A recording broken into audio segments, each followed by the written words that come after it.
Motion of simple pendulum, simple harmonic motion की एक और एग्जांपल हम सिंपल पेंडुलम से भी देते हैं। और आज हम ये देखेंगे कि सिंपल पेंडुलम जो है वो कैसे सिंपल हार्मोनिक मोशन को एग्जिबिट करता है।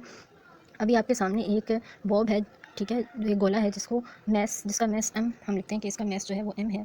और ये जो है एक स्ट्रिंग के साथ, इसको एक फिक्स पोर्ट के साथ, जिसको आपको पॉइंट ऑफ सस्पेंशन दिखाया जा रहा है, पॉइंट ऑफ सस्पेंशन, इसके साथ इस बॉब को एक धागे की मदद से या स्ट्रिंग की मदद से लटकाया गया है। और उस स्ट्रिंग की लेंथ जो है वो है l, स्ट्रिंग की लेंथ l है। और ऊपर से ये फिक्स पोर्ट के साथ जो है ना इसकी सस्पेंशन की गई है। इस वक्त जो पोजीशन भी है, इस पोजीशन में ये इक्विलिब्रियम पोजीशन है, इसकी बॉब जो है बिल्कुल स्टेशनरी पोजीशन में है। बॉब के ऊपर कोई फोर्स एक्ट नहीं कर रही। जो स्प्रिंग की जो टेंशन है, जो रस्सी की टेंशन है, और जो बॉब का मैस है, वो एक दूसरे के इक्वल हैं, जिसकी वजह से वो दोनों एक दूसरे को कैंसिल आउट कर देंगे। जो इसके ऊपर जो बॉब का वेट है और जो रस्सी की अपनी टेंशन है, वो दोनों एक दूसरे के इक्वल हैं और एक दूसरे को कैंसिल आउट कर देंगे, जिसकी वजह से क्या होगा, इस बॉब के ऊपर कोई नेट फोर्स एक्ट नहीं करेगी बी पोजीशन के ऊपर। जब हम इसको एक्सट्रीम पोजीशन सी के ऊपर ले जाएंगे इसकी उठाकर, ठीक है, जब हम इसको सी पोजीशन पे ले जाएंगे तो यहाँ पर क्या होगा, अब जब सी पोजीशन पे आ जाएगी तो इसकी नेट फोर्स जीरो नहीं लगेगी। इस पर जो फोर्स एक्ट करने लग जाएगी उसको हम बोलते हैं रीस्टोरिंग फोर्स। और उसकी वैल्यू हमें दी जाती है कि रीस्टोरिंग फोर्स की वैल्यू हमें दी जाती है F is equal to minus am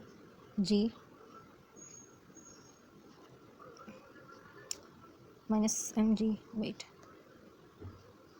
sorry, मेरे पास इसकी जगह बहुत छोटी सी है, मैं यहाँ पे घुसाने की इसकी कोशिश करती हूँ। एम जी साइन थीटा, हमें इसकी वैल्यू दी जाती है फोर्स की, रिस्टोरिंग फोर्स की value F is equal to minus M G sine theta. हम आगे पढ़ेंगे कि ये कैसे निकली है। अभी फिलहाल इसका इंट्रोडक्शन सुन लें। इस फोर्स की वजह से क्या होगा कि ये जो बॉब है ये अपने पॉइंट सी से वापस बी की तरफ आएगा। लेकिन जब ये बी की तरफ आएगा तो यहाँ पर क्या होगा कि इसकी वेलोसिटी और सी से बी की तरफ आते हुए इसकी वेलोसिटी जो होगी ना वो ज़्यादा हो जाएगी। जब वेलोसिटी इसकी तेज़ होगी और ये पॉइंट बी पे पहुँचेगा तो इनर्शिया की वजह से ये यहाँ पे स्टॉप नहीं करेगा और आगे ए पॉइंट की तरफ इसने चले जाना है। जब ये ए पॉइंट की तरफ चला जाएगा तो वहाँ पर क्या होगा, फिर से इसके ऊपर restoring force minus M G sine theta इस पर एक्ट करने लग जाएगी और वो उसको अंदर की तरफ खींचेगी, जिसकी वजह से ये वापस बी पॉइंट की तरफ आएगा। और इसी तरह से ये अपनी ये जो मोशन है to and fro about its mean position, ये ऐसे ही इसकी जारी रहेगी, ठीक है। अब इसमें जो माइनस का साइन है वो हमें इसलिए दिया गया है कि जब आप अगर नोट करें कि सी जो पोजीशन है तो बॉब की मोशन तो इस तरफ आ रही है, डिस्प्लेसमेंट तो इसका इस तरफ आ रहा है, ठीक है। लेकिन जो रिस्टोरिंग फोर्स है जो आपको ब्लैक से शो हो रही है वो उसको अंदर की तरफ खींच रही है। जब ये पॉइंट ए पे जाता है तो रिस्टोरिंग फोर्स इसको अगेन अंदर की तरफ खींचती है, लेकिन इसकी पोजीशन तो बाहर की तरफ है ना। तो रिस्टोरिंग फोर्स और जो दूसरी फोर्स है, जो रिस्टोरिंग फोर्स है और जो हमारा डिस्प्लेसमेंट है, उसकी डायरेक्शन हमेशा एक दूसरे से ऑपोजिट होती है, इसलिए यहाँ पे नेगेटिव का साइन आया। और यहाँ पर एक और गौरतलब बात है कि ये जो इसको हम एंगल थीटा भी तो बोल सकते हैं, ये एंगल अच्छा जी। अब ये आपके सामने जो डायग्राम है, मैंने आपकी बुक से पिक्चर उसकी खींची है। ये देखिए, इसमें आपको नज़र आ रहा है कि जो बॉब है पोजीशन ओ के ऊपर, इसका वेट बताया एम जी, इसका वेट है W is equal to M G से, ये इसकी मेन पोजीशन है। और दूसरा ऊपर की तरफ जो एरो शो किया है आपको यहाँ पर, ये वाला एरो, और एक एरो नीचे शो किया था जो मैं आपको बता चुकी हूँ कि इसके वेट का है। जो ऊपर एरो है ये स्ट्रिंग की, रस्सी की जो है टेंशन को शो कर रहा है। मैंने बताया था मेन पोजीशन पे इस पर कोई फोर्स एक्ट नहीं कर रही। वो क्यों नहीं कर रही, क्योंकि जो रस्सी की टेंशन है टी और जो उसका वेट है W is equal to M G, ये क्या है, एक दूसरे के इक्वल है और ऑपोजिट डायरेक्शन में है, एक दूसरे को कैंसिल आउट कर देगा, जिसकी वजह से जो क्या होगा, इसके ऊपर कोई नेट फोर्स एक्ट नहीं करेगी। नेट फोर्स इस पोजीशन पर जीरो होगी।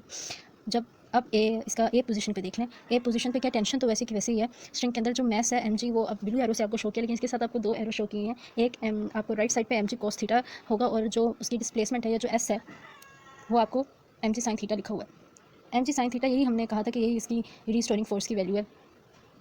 अब हमारा अगला काम क्या है कि ये किस तरह से निकली है, इसको कैसे ड्राइव किया है, हमने ये देखना है इस चीज़ को। अब यहाँ पर मैंने थोड़ी सी डायग्राम को चेंज कर दिया। बॉब आपको ब्लू से शो हो रहा है, जो यहाँ पर आपको ब्लू से शो हो रहा है कि ये आपका जो बॉब है ना, ये ब्लू कलर में आपको शो हो रहा है। ये बॉब जो है ना, मैंने सिर्फ क्या किया, उसकी जो लेंथ वाली लाइन थी ना, ये जो इसकी लेंथ है जो यहाँ पर आ रही चलती हुई, ये वाली, इसको मैंने थोड़ा सा बढ़ाया, इसको थोड़ा सा आगे की तरफ नीचे की तरफ ड्रॉ कर लिया। और फिर मैंने यहाँ पे बॉब की पोजीशन से लेकर यहाँ तक एक प्लेन ड्रॉ किया और यहाँ पे एक ट्रायंगल ये बना दिए, ठीक है। ये जो ट्रायंगल है, इसके अंदर जो एंगल जितना यहाँ पे बन रहा है मैथ के वो थ्योरम्स के अकॉर्डिंग, जो ये एंगल जितना ये बनता है, क्योंकि ये एक ही प्लेन है, तो जो यहाँ पे एंगल बन रहा है वो एंगल यहाँ पे भी बनेगा, इसलिए मैंने थीटा और थीटा यहाँ दोनों जगह पे थीटा लगा दिया। अब क्या है कि ये जो थीटा और जहाँ पे हाइपोटेन्यूस एक साथ आता है, वो चीज़ हमारी बन जाती है बेस, और बेस के साथ हम हमेशा कोस का वर्ड यूज़ करते हैं, कोस थीटा लगाते हैं। जो थीटा की वैल्यू थी हमेशा हम वहाँ पे कोस का फॉर्मूला लगाते हैं, ठीक है। अगर ये कॉस का फॉर्मूला है, और अगर हम जो दूसरी चीज़ हमारे पास हाइपोटेन्यूस वाली हमारे पास जगह होती है, वहाँ पे हमेशा हम साइन थीटा वाला फॉर्मूला लगाते हैं।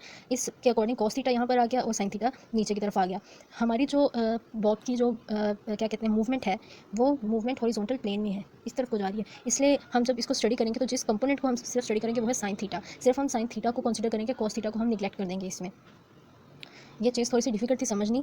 मैंने सिर्फ क्या किया है कि जो उसकी लेंथ थी उसको मैंने नीचे की तरफ ड्रॉ कर लिया और यहाँ पर मैंने एक ट्राइंगल इसके साथ बना ली सॉरी, ट्राइंगल बना लिया, और जो एंगल उसने यहाँ पे बनाया थीटा, उसी एंगल को मैंने यहाँ पे कंसीडर कर लिया कि उसने ये वाला एंगल यहाँ पे बनाया थीटा, और ये हाइपोटेन्यूस बन रहा है, ये वाला एंगल हाइपोटेन्यूस का 90 डिग्री का एंगल बन रहा है। तो जहाँ पे हाइपोटेन्यूस और थीटा एक साथ आते हैं उस प्लेन को हम कॉस के साथ रिप्रेजेंट करते हैं।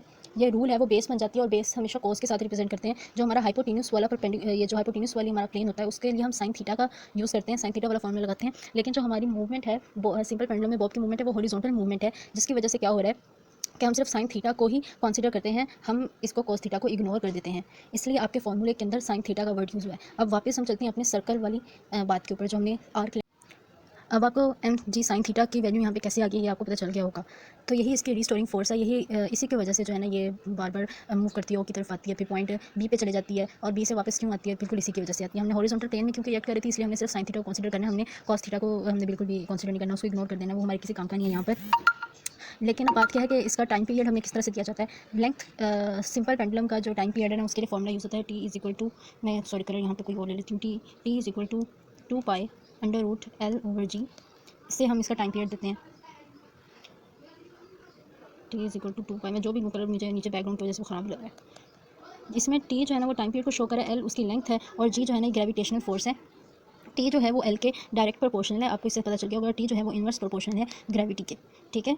अगर हमने इस फ्रीक्वेंसी का फॉर्मूला लिखना हो तो हमें पता है फ्रीक्वेंसी जो होती है वो हमेशा टाइम पीरियड के ऑपोजिट होती है, तो हम फ्रीक्वेंसी का फॉर्मूला हम लिखेंगे F is equal to 1/2 pi under root, पहले एल ओवर जी था, अब जी ओवर एल, उसका ऑपोजिट हो जाएगा। F is equal to sorry हाँ फ्रीक्वेंसी, और फ्रीक्वेंसी का यूनिट एच जी होता है, frequency is equal to 1/2 pi under root G over L. ठीक हो गया, बस आज के लेक्चर में इतना ही करना है।